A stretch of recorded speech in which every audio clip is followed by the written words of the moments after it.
Happy Friday and welcome back, my Duelist friends. Casual Duelist here. It's another day, but today is not a deck. I wanted to talk about another. It's basically a format. You know what? Um, I saw it was a friend sent me an article about a format that was like in Magic the Gathering. Let me see. Let me pull up the text message because you guys know I'm woefully unprepared almost every time I show up. Um, but essentially, there is a small Yu-Gi-Oh like format that somebody's trying to get to catch on online, and they have adapted it from something called the three-card blind from Magic the Gathering.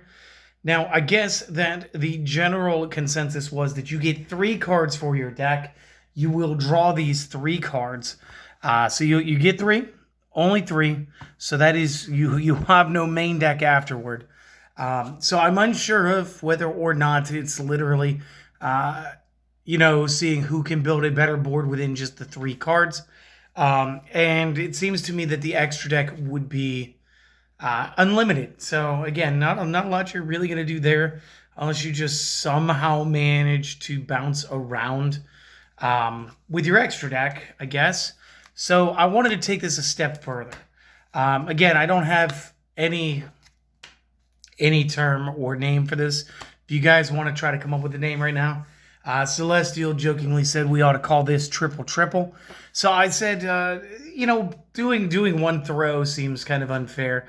Instead, let's change it to a match style. So what you need to do is we need to create like a limitations list. So let's say every card is limited to one. So I don't care what you guys want to play. You guys want to play Pot of Greed when you don't have a deck to draw from? You guys do it. But again, you have three cards in your main deck. And again, like this one's going to have four because I have an extra deck card here. And what you're going to do is you're going to try to set up the best board possible. So again, I think this could be really fun. This could be something like if we wanted to play this at like regionals, locals. Hopefully we get to see somebody at like nationals do this just for some goof, just to show that they still have a sense of humor and enjoy the game for the game, not just as a sport and for the competition of it all. So let's talk about the strategy here. Now, obviously you would have some form of strategy within each one. And then, of course, you should probably throw like one of your better ones in the first two and something that you think is absolutely going to clinch it as your third. But again, I think that the best way to do this would be to limit every card to one with, at the moment, 0 cards banned. Unlimited extra deck, 3 cards. 4, no. 5 is definitely out because you guys are all just going to play Exodia, let's be honest. So let's see what I did. For my first one, I wanted to go for like some form of control and it'd be one of my better builds. So I chose to play 1 copy Caius, the Shadow Monarch. When tribute summoned, we can choose to remove 1 card from play on the field. If it was a dark monster card, we inflict 1,000 points of damage to the opponent. I chose him for this effect so as to not stack a card back into the deck and actually have a form of elimination. Otherwise, Raizo was going to be the next option. Again, I couldn't choose a Borg. What if my opponent didn't actually play a monster for some reason? That would be pretty embarrassing. And again, I just want to kind of banish whatever the card is that's over there. I also want to play Monarch Stormforth. Again, since there's a possibility I could go first, we could set this. It's a quick play. You could bluff it out as being a trap. Additionally, we can use our opponent's monster card to summon our own. And then doing this in combination with Caius actually removes 2 cards. So we've already dealt with 2 out of the 3 cards that the opponent has. We're not too sure what the third would be. But again, maybe we could just beat it off the raw power. And then I assume just keep attacking until it's game. Or if that breaks the state of the game, they would then, concede before taking, 3 or 4 attacks from Caius directly. And again, the Stormforth, once during the turn that you activate this, if you attribute a monster or monsters for a tribute summon, then you may tribute one that the opponent controls as though you controlled it. You get to activate one of these per turn, and during the turn that you activate this, you cannot special summon from the extra deck. Good. It's still Monarchs, still not going to run an extra deck. How do I guarantee always trying to win? I'm also going to use 1 copy of the trap card, Escalation of the Monarchs. So once per turn during the opponent's main phase or their battle phase, After this effect resolves, I contribute summon a monster card. So if I go first, the trick is simple. Set both, pass turn, opponent does whatever. This one. So that in reverse resolution, we'll go ahead and be able to tribute the monster. Then after it resolves, tribute, and then potentially mess with their other card. Could this backfire on us? Yeah, of course it could. But could this win? Yeah, of course it can. So this is like what I would throw game one.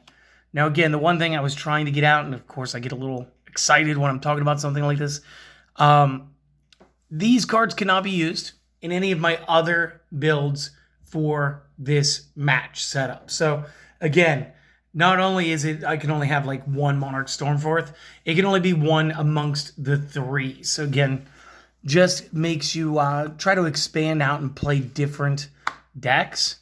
So then, like, game two, big shout out to Celestial. She was like, you got to use Black Wings. And I'm like, all right, we'll use some classic Black Wings. So what we got is we've got one copy Blackwing Boar the Spear. And like most Black Wings, if we control a Black Wing that has a different name other than this card, then we may special summon this from the hand. He also inflicts piercing damage when attacking defense. Another great option here is the Tuner Monster Gale. Gale will do the same first effect. Secondarily, you can target a face-up monster card that the opponent controls. The target's attack and defense become half of the current attack and defense. So again, he's a walking, talking Shrink, and he's going to tune. So this is why we have the fourth card. And then last up will be Zephyrus the Elite. So again, if this is in the discard pile, you can return one face-up card you control to the hand. Special summon it. If you do take 400 damage, this effect is once per duel, which is perfect because we've only got one shot at this anyway. So the big strategy here is you want to start with Zephyros, special summon both, synchronize. I'll show you the synchro here in a second. And then the reason we have Zephyros is so this way we can bounce the Bora to play the Zephyros. And the reason we didn't play anybody else like Chris or a couple of the other ones is we needed to be able to happen as many times in a turn as we want. These two being the options, and again, without being able to repeat, there's no secondary play for Gale. Instead, what we're going to do is go ahead and get into the Bora and bounce the Bora, play the Zephyros back, and then again, due to the Zephyros or the Synchro Monster from this, we will still have Bora. Now, this is one of my favorite hands because the Synchro Monster allows for the most control aspect thing, I think, as far as like a regular beatdown, and that's just going to be Raikiri.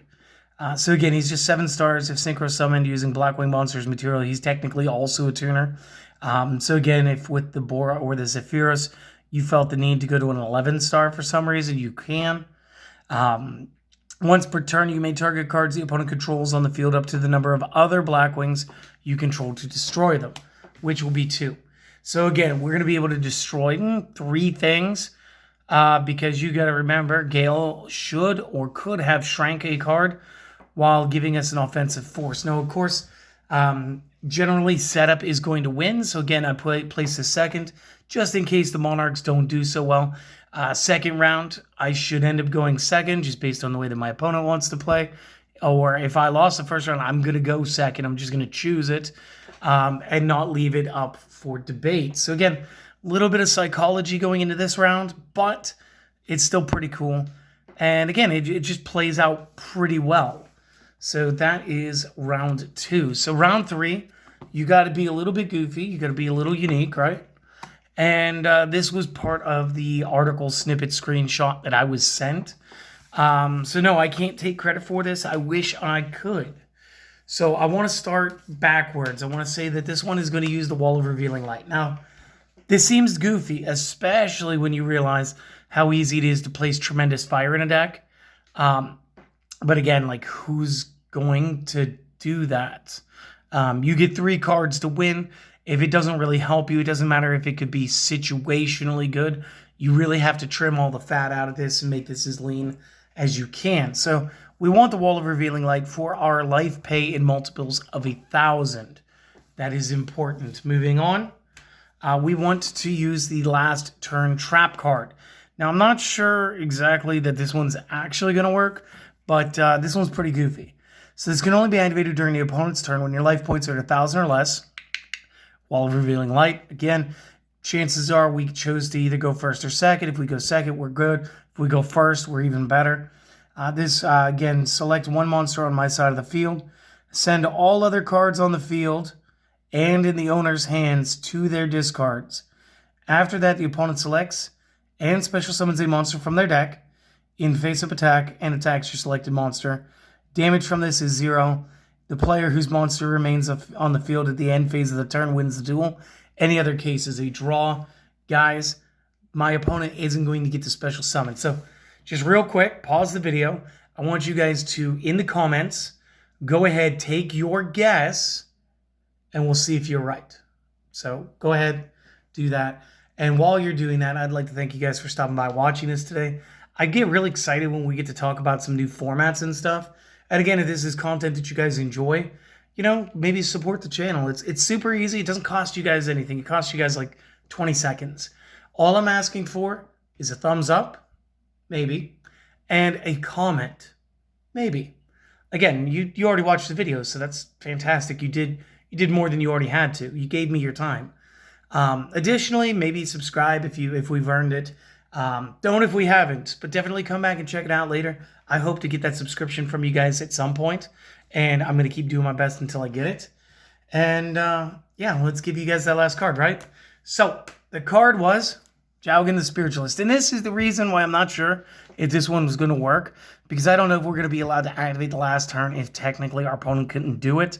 But Jowgen the Spiritualist says randomly discard a card from the hand to the graveyard to destroy all special summon monster cards on the field. Very strong effect.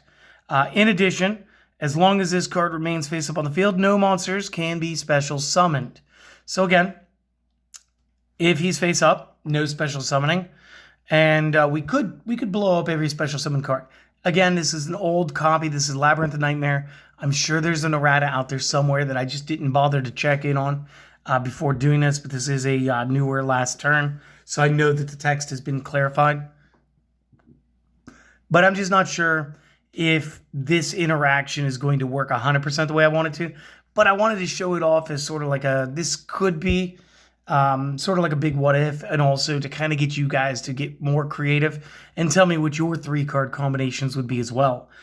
Because again, the way that we would do this is, again, you got to pay the life points down to 1,000 so we can activate the trap to get the monsters to do the final battle. No matter what, if we go first, it's great. We got our monster, we get our 2 things set. We'll go ahead, we'll get into the play. This will be during the standby phase. This will be immediately into the main phase 1. And then this effect will stop the opponent because they don't have a deck to special summon from. And again, that means as soon as our opponent decides to end their turn, we win. Or, again, they've already set up. We're sending everything else from the field in the hands to the discard pile anyway with last turn. So the way for the opponent to actually beat this deck is to somehow think ahead and have, like, Twin Twisters. You'd have to have Twin Twisters or an MST or a Cosmic Sight. You need a quick play back row destruction removal effect that you can activate at the end phase of my turn. Or Dust Tornado, I guess. Dust Tornado could work. So that's really, really fun. Guys, I hope that you guys have enjoyed this one today. It's a little food for thought. Maybe help me come up with a name for this. I plan on challenging a couple of my teammates to this. Will probably be one of the first duels that you guys end up seeing on the channel. So that'll be pretty cool as well. Outside of that, seriously, I hope that you guys have a great day. It's Friday, so, you know, we're there. It's almost the weekend. Finish out your day, my friends. Get to the weekend. Have a great weekend. And even if you don't do any of the stuff I've already asked you guys to do in this video, can you do me one favor? I want you guys to go out and do something for yourselves today, because I'm telling you that you are worth it. And you should totally go do something for yourself today. You already treated yourself to this video. Maybe treat yourself to one of your favorite beverages today, or your favorite snack. I'm going to go make some popcorn.